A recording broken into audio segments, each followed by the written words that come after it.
Hello दोस्तों। आज हम बात करेंगे शार्क डॉग की स्टोरी के बारे में। स्टोरी की शुरुआत में हम 3 छोटे बच्चों को देखते हैं और उनके साथ एक छोटा शार्क डॉग भी होता है। ये चारों मिलकर खुशी से डांस कर रहे हैं क्योंकि आज हैलोवीन है। हैलोवीन पर ये तीनों कॉस्ट्यूम पहनकर लोगों के घरों से कैंडी इकट्ठे करते हैं।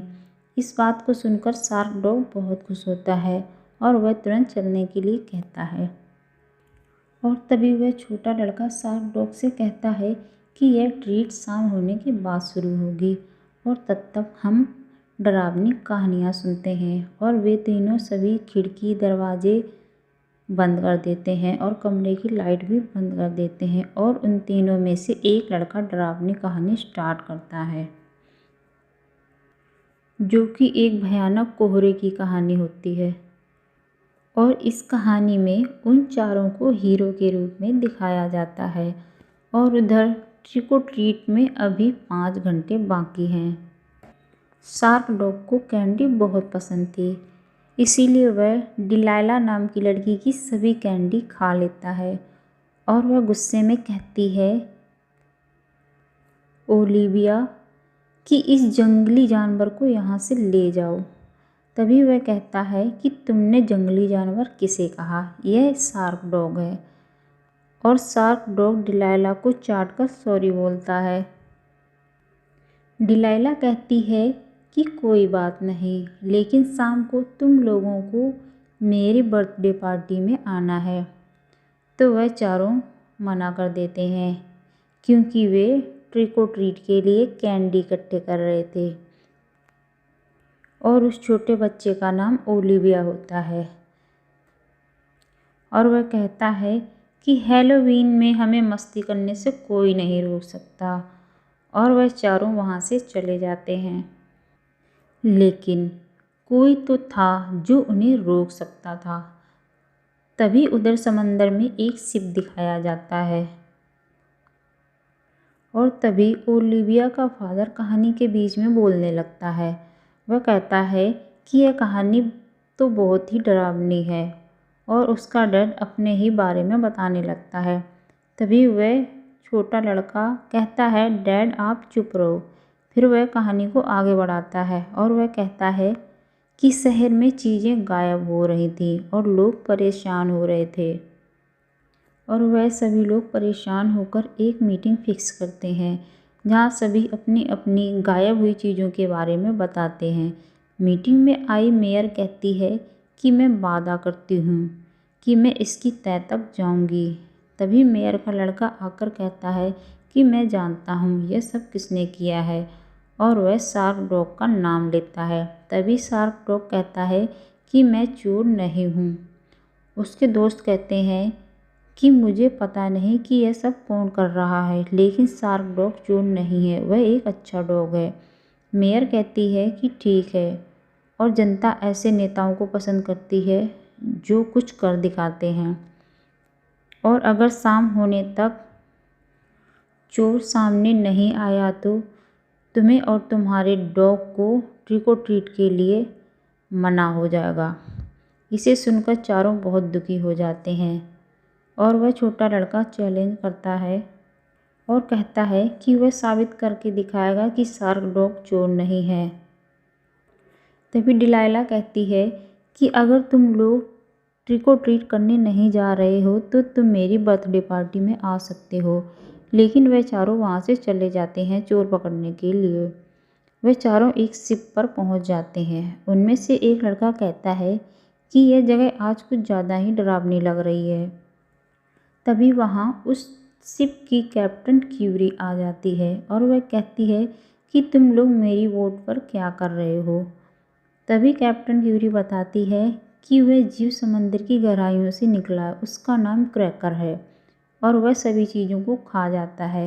वह कहती है कि लगता है क्रैकर वापस लौट आया है और वह खाना खाकर उसे पकड़ने के लिए जाल बिछाएगी। तभी शार्क डॉग कहता है कि वह क्रैकर को पकड़कर दिखाएगा। तभी उन्हें एक डरावनी आवाज़ सुनाई देती है और वह आवाज़ क्रैकर की होती है जो कि सभी की कैंडी छीनकर खा रहा था। वह चारों वहाँ पर पहुँचते हैं जहाँ पर वह सभी की कैंडी छीन रहा था और वह उस पर हमला बोल देते हैं। वह चारों क्रैकन से फाइट करने लगते हैं। तभी शार्क डॉग उसकी एक आर्म्स को अपने दांतों से पकड़ लेता है और उसे काट देता है। उसके साथी उस आर्म्स को देखते हैं तो उन्हें पता चलता है कि यह कोई राक्षस नहीं बल्कि एक रोबोट है और वह सभी लोगों का सामान लूटकर शार्क डॉग को बदनाम कर रहा है। चारों असली रोबोट को ढूंढने के लिए निकलते हैं और वो ढूंढते ढूंढते मेयर के बेटे के पास पहुंच जाते हैं और उससे कहते हैं कि तुम्हारा पर्दाफाश हो गया है, तुमने सब लोगों को फंसाने के लिए रोबोट तैयार किया था। तो वह कहता है कि तुम लोग क्या कह रहे हो और तुम्हारे पास क्या सबूत है कि यह सब मैंने किया था। और तभी उनमें से एक बच्चा कहता है कि हमें तुम्हारे आर्म्स को मिलाना होगा और उससे यह पता चल जाएगा कि तुम ही चोर हो। तब मेयर का बेटा कहता है कि उसके लिए तुम्हें मुझे पकड़ना होगा और वह भाग जाता है। तभी शार्क डॉग उसका पीछा करता है और उसकी एक आर्म्स निकाल लेता है और ओलिविया उस आर्म्स को दूसरे आर्म्स से मिलाता है, लेकिन वे उससे मेल नहीं खाता क्योंकि वह दोनों अलग अलग होते हैं। तभी मेयर का बेटा बोलता है कि मैंने यह काम नहीं किया। तभी पीछे से क्रैकन आ जाता है और उन पांचों के पीछे दौड़ने लगता है और वह पांचों वहाँ से भागने लगते हैं। क्रैकन उनके पीछे भागता भागता शहर पहुँच जाता है और सभी सामानों को तोड़ फोड़ कर देता है। उसके बाद बच्चे एक जगह छुप जाते हैं और क्रैकन उन्हें घेर लेता है। क्रैकन उस जगह जाता है जहाँ पर बच्चे छुपे हुए होते हैं, लेकिन जिस जगह पर बच्चे होते हैं वहाँ पर बहुत सारी मछलियाँ होती हैं और क्रैकन उन मछली की स्मेल की वजह से पानी में कूद जाता है और वह बच्चे उसके पीछे पीछे आते हैं। तभी एक बच्चा कहता है कि उसे मछली पसंद नहीं है, उसे पक्का यकीन है कि ये असली क्रैकन नहीं है। तभी मेयर वहाँ पर आती है और कहती है तुम सब लोग ठीक हो, और वह पूछती है कि आखिर यह क्या था। तब सब बच्चे बताते हैं कि ये वही था जो सबका हैलोवीन का सामान लूट रहा है।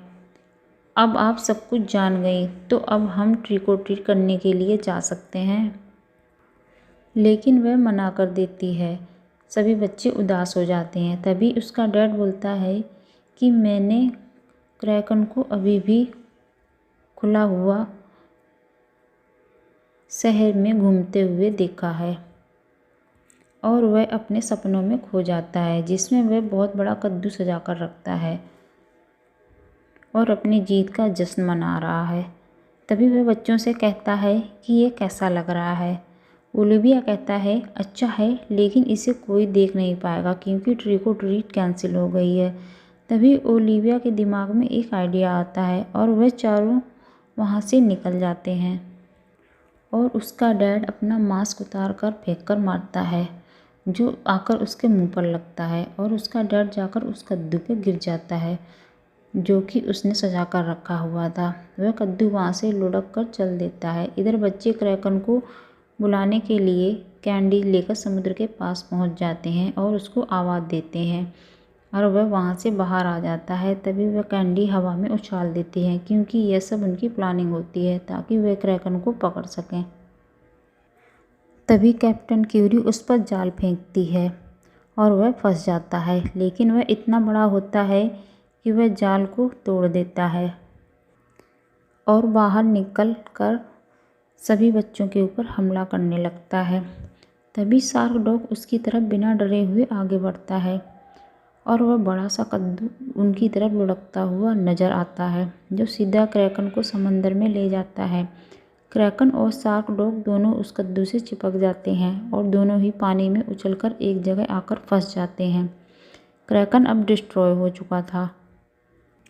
तभी ओलिविया उस रोबोट का मांस उतारता है तो देखता है कि उसके अंदर डिलाइला निकलती है और वह सभी से माफ़ी मांगती है। वह कहती है कि मैं अपने बर्थडे पार्टी मनाना चाहती थी और सब ने मना कर दिया, इसलिए मैंने क्रैकन के ज़रिए सबको डराना शुरू कर दिया और वे तीनों भी उससे माफ़ी मांगते हैं।